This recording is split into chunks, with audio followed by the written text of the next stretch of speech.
अस्सलाम वालेकुम दोस्तों। जो है गाड़ियों जेके रिड़न थियूं इहो बाबूसर टॉप जो इलाइक़ो आहे, इन में बर्फ़बारी ज़्यादा हूंदी आहे। हिते छा जेतिरी तव्हांखे ख़बर आहे, जेकी शइ जेतिरी ख़ूबसूरत हूंदी ओतिरी ख़तरनाक हूंदी। बर्फ़बारी जेतिरी ख़ूबसूरत आहे ओतिरी ख़तरनाक बि। हे माण्हू ट्रैवल जे लाइ माण्हू हिते आराम कनि था, घुमणु अचनि था। ये शेर चीता ये बर्फ़बारी ॾिसो था। अॻियां बि तव्हांखे मुकमल वीडियो ॾेखारींदासीं इंशाअल्लाह। ताकि जेको भी बर्फ़बारी आ रहा है, ये बर्फ़बारी ॾिसो माशाअल्लाह, मौसम ज़बरदस्त। जहिड़ी शइ जेतिरी ख़ूबसूरत हूंदी आहे ओतिरी ख़तरनाक हूंदी आहे, इहा तव्हांखे ख़बर हूंदी। असांजे चैनल के सब्सक्राइब कंदा ॿाहिनि जी महिरबानी थींदी, असांखे सपोर्ट कनि त असां अहिड़ा सुठा सुठा वीडियो ठाहींदा ऐं पोस्ट कंदा रहूं। वीडियो तव्हांखे मुकमल ॾेखारींदासीं अॻिते बि। माशाअल्लाह मौसम ज़बरदस्त आहे। ही कोहीर आहे। हे बि मां घरों सुबुह जो निकितो हुयुसि शहर जे तरफ़ सुबुह जो। हे मां चयो थोरो व्लॉग ठाहियां, इहो वीडियो दोस्तनि खे ॾेखारियां त कोहीर केतिरो आहे, बर्फ़बारी केतिरी आहे। मुकमल वीडियो तव्हांखे ॾेखारियां मां दोस्तनि खे। हे तव्हां ॾिसो था पिया त कोहीर आहे। मां रस्ते सां पियो वञा सुबुह जे टाइम मोटरसाइकिल ते। तव्हांखे वीडियो मां मुकमल मां दोस्तनि खे इन खां बि बहितर वीडियो पोस्ट ऐं ॾेखारींदो रहंदुमि। दोस्त मुंहिंजी सपोर्ट कनि। हे मां सुबुह जो वीडियो नॉर्मल सो एडिट कयो हुयो। तव्हांखे जंहिं दोस्त खे बि यूट्यूब ते या फेसबुक ते कमु करिणो हुजे त मूंसां राब्तो करे। ॿियो त यूट्यूब ते आसान आहे, एॾो ईज़ी आहे सफ़ा कमु। जेको बि दोस्त करणु चाहे थो, तक़रीबन बि मुंहिंजो चैनल हिन टाइम मोनेटाइज़ थी चुको आहे। मुंहिंजी अर्निंग शुरू आहे माशाअल्लाह। तव्हां जंहिं बि दोस्त खे यूट्यूब चैनल जे या फेसबुक पेज जी या कंहिं वीडियो एडिटिंग जी या फ़ोटू एडिटिंग जी दोस्त जंहिंखे ॼाण न आहे त उहो मूंसां राब्तो करे सघे थो। अहिड़ा वीडियो सुठा पोस्ट कनि, उहे बि पैसा कमाए सघनि था यूट्यूब ते। यूट्यूब आसान आहे एॾो। मां अहिड़ा वीडियो VIP सफ़ा ठाहींदो आहियां। हे सुबुह जो ट्रेवल ते निकितो हुयो सिटी शहर जी तरफ़, तॾहिं मां चयो यार कोहीर जो हिकिड़ो वीडियो बि बणाए वठां।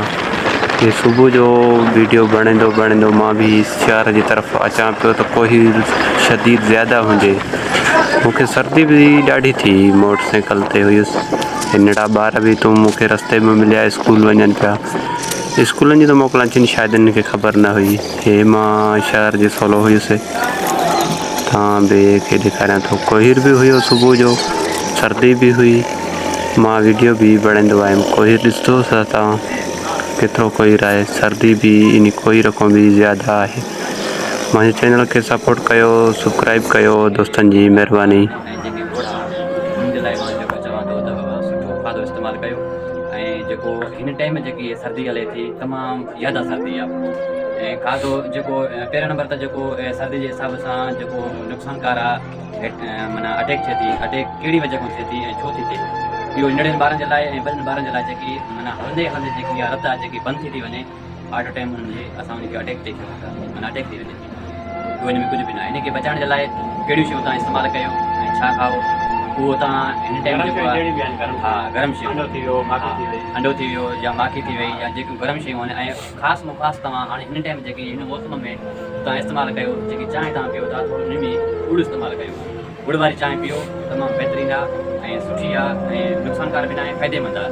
ऐं गरम खाधो, ऐं उन खां बाद में त पंहिंजा जैकेट ॿारनि जे लाइ जैकेट वठो ऐं गरम कंबल वठो ऐं ॿाहिरि न निकिरो त बहितर आहे। त ज़ाहिर आहे जे ख़बर आहे त उनखे ॼाण हूंदी, बाक़ी जेके न आहे त असांजी त इहा रिक्वेस्ट आहे दोस्तनि खे त बाबा पाण खे पाण जेतिरो थी सघे पाण खे पाण बचायो ऐं पंहिंजनि ॿारनि खे महफ़ूज़ रखो। पंहिंजनि ॿारनि खे पंहिंजे सर्दी में ॿाहिरि घरनि खां बि न निकिरनि, हा घरनि में रहनि। बिल्कुलु सुठी ॻाल्हि आहे। तमामु जेकी सर्दी आई आहे न, अॼु 5 जनवरी पहिरियों महीनो 2024 में असां अहिड़ी सर्दी ॾिठी आहे जेकी सर्दी आई आहे। दोस्तनि खे असांजी रिक्वेस्ट आहे इनखे चैनल खे फॉलो कयो ऐं पंहिंजो लाइक ॾियो ऐं शेयर कयो। हिन टाइम में माण्हू इलाही सारा हेॾे ॾिठा आहिनि त बाहिनि ते वेठा आहिनि ऐं उनखे कंबल वग़ैरह लोयूं जैकेट वग़ैरह जाम सारा आहिनि। सर्दी बि ज़्यादा, तॾहिं बि माण्हू जेके आहिनि बाहिनि ते हेॾे होॾे महफ़ूज़ कुझु वेठा आहिनि।